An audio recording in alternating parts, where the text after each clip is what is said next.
কি অবস্থা, কেমন আছেন সবাই? তো জাহির বাবা প্রতিদিনই বলে আমি নাকি জাহিকে অনেক বেশি বকাঝকা করি। এত বকাঝকা করা ঠিক না, আমিও বুঝি করাটা ঠিক না, বাট কি করব, অগোছালো সহ্য করতে পারি না। আমার বড় কন্যাকে আস্তে আস্তে তো আমার শেখাতে হবে কাজ।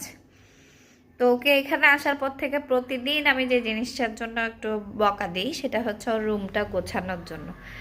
এখনো একটু আগে ওকে বকা দিচ্ছি যে ও ঘুম থেকে ওঠার পর তুমি কেন রুম গোছাওনি, তুমি তোমার ব্যাগটা অ্যাটলিস্ট একটু গুছাই আসবা, রুমটা ঠিক করবা। কালকে রাতেও আমি ওর রুম গুছাই দিছি। এখন জাস্ট একটু ওর রুমটা একটু দেখাই। এই হচ্ছে অবস্থা। সুন্দর করে কাপড় দিয়ে এখানে সাজাই রাখছে আমার মেয়ে। তারপরে বেডটা কোনো রকম করছে। কি সুন্দর করে কম্বল দুইটা ভাঁজ করে রেখে গেছে, জাস্ট দেখেন। ওকে ওর নানু বাড়িতে পাঠাইছে ওর নানুকে দেখে আসার জন্য।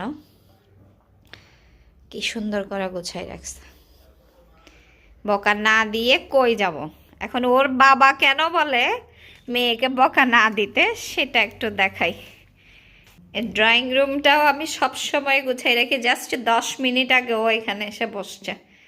এই হচ্ছে অবস্থা। ওর বাবার আশেপাশের অবস্থা দেখেন, কাজ করতেছে আর এই হচ্ছে অবস্থা। এই জন্যেই ওনার খারাপ লাগে ওনার মেয়েকে বকা দিলে। Same to same, copy paste.